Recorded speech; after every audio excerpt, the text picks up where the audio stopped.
Is something wrong with a system that puts so much emphasis on test scores? You know, that's not the only way you measure learning. But we put so much emphasis on test scores that teachers live in an atmosphere of fear, and they think if the school students don't improve their test score, they're going to lose their job, and who knows? Anybody might cheat a little bit. I don't know. I don't think I would have erased, but who knows what you do when your job and everything is being threatened. So we've got to. I think we're going to get through it. We're talking about a small percentage. We've got thousands of people who are not involved in it, and I keep wondering about why there aren't more white folk involved. And a friend of mine told me the other day that white teachers have a little scheme. They tell their students, if you don't know the answer to that question, don't put nothing down there. Leave that blank, and we'll take care of it later. But black kids put a wrong mark in it. He being honest. But it's a sad thing, and I think we've got to hold accountable people who have made serious mistakes, but at the same time, I'm not one of those who wants a pound of flesh. I don't know how many of you are familiar with the Merchant of Venice. How many of you know the story of the Merchant of Venice? Oh, that's good. Most of you don't. You can get your Shakespeare back together. There's a story called The Merchant of Venice, in which a merchant, Shylock, charges this guy a pound of flesh for a favor, a loan he made. And the guy couldn't pay it, and Shylock came to get the pound of flesh.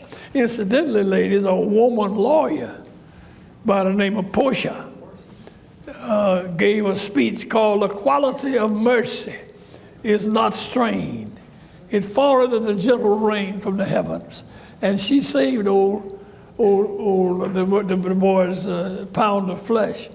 But I think we've got to, each case where the teachers and principals are concerned has to be judged on its own basis. I don't think we can all put in one thing. And I think we ought not look for the pound of flesh. We ought to be compassionate. At the same time, people have to be held accountable. Absolutely. And with that said, controversial, a lot of people say you are. One of the things that came up was when you did the benediction for the inauguration. Do you remember word for word that benediction, when black and have to give back? You know, somebody came up with a poem, an old jazz song that I never heard of. So that didn't inspire me. There's a song that they sing in Sunday school about Jesus loves the little children of the world. Mm-hmm. Red or yellow, black or white, they all precious in His sight. That's where I got it from. Red, yellow, black, and white. And it wasn't that jazz song they talked. I don't remember that one. That was too old for me. CT might remember it. I don't remember that one. But I never worried about whether it was divisive or not. It was the truth. I was calling all people, all God's children, to rally to enrich the life of people in this nation who've been deprived, and that with a new beginning with Obama, that we ought to all strive to do better. And I called on black, white, red, and yellow to do better. And I was not criticized. I was challenging everybody. And then I looked to see who was criticizing me, and it was some fellow named what's his radio commentator? What was his name? Rush? Yeah, Rush Limbaugh. When I decided that he was against me, I knew I was right.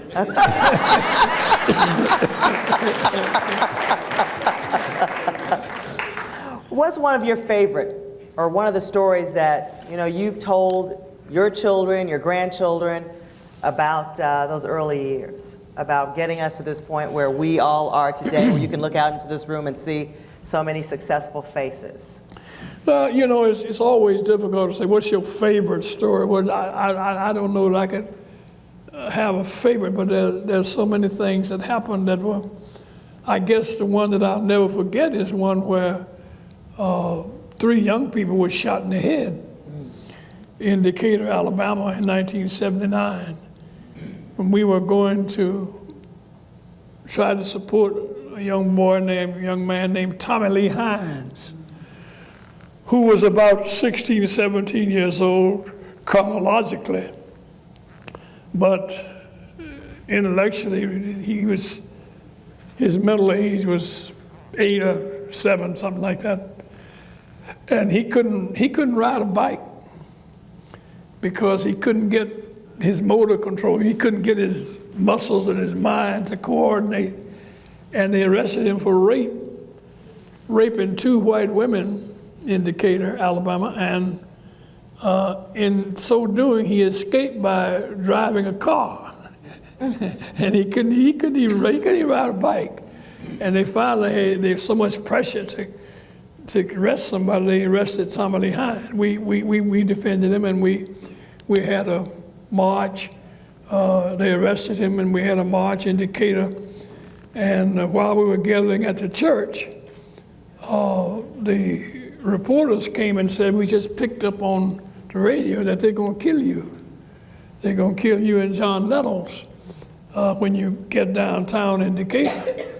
And so we had to decide whether we were going to march or not. We decided that we couldn't leave the people in Decatur defenseless. We couldn't leave them to face the Klan alone.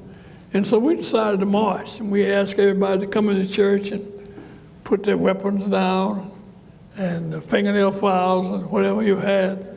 And we had about 250 people to join us. And we marched. And sure enough, the Klan was waiting as we reached downtown Decatur, and they shot 3 or 4 young people in the head. Fortunately, none of them died. And later on,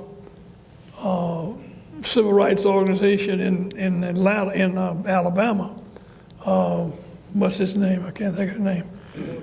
What's it? White guy that got the CT the oldest time. You can't remember either CT. but they finally infiltrated the Klan, and they arrested and sent to prison the people who shot. And that was when the federal judge in Birmingham gave one of the Klansmen who was convicted choice of attending a workshop that I would lead on race relations or going to jail. And he chose going to jail because he said coming to a workshop led by me was cruel and unusual punishment. But that's a terrible story that hasn't been publicized as wide. About 3 or 4 young black people were shot in the head, the most vicious attack on demonstrators in the history of the movement in Decatur, Alabama in '79. And I'll never forget that. But there were so many wonderful stories that I was in Nassau, Bahamas one year on vacation with my wife, and somebody yelled out of a passing car and had the car stop and came back and hugged me, a young woman. I guess she was 25, 30 years old. And my wife was there. I was embarrassed. And I told her, don't you hug me like that. Don't shake my hand. And but she, well, you roll your eyes. She told me that she had been in a demonstration in Center, Alabama, years before. And that's where she was then in school at Harvard, was in Nassau with a workshop. And she was inspired by the demonstration to get involved in the movement. And she was now working on her doctorate at Harvard in Black Studies. And there's so many stories like that give me so much comfort in my old age that I wouldn't take nothing. You asked me the title of my book, which is Singing the Lord's Song in a Strange Land. I wanted to call it I Wouldn't Take Nothing for My Journey. But some dude named, what's that girl's name in North Carolina? What's her name? I can't think of her name. Maya? Yeah, Maya. Dr. Angela. She'd already chosen that title, and I couldn't get it. But there's so many beautiful stories that have come out of the movement where people have been inspired, their lives have been changed because they let God use them to fight evil and to fight segregation.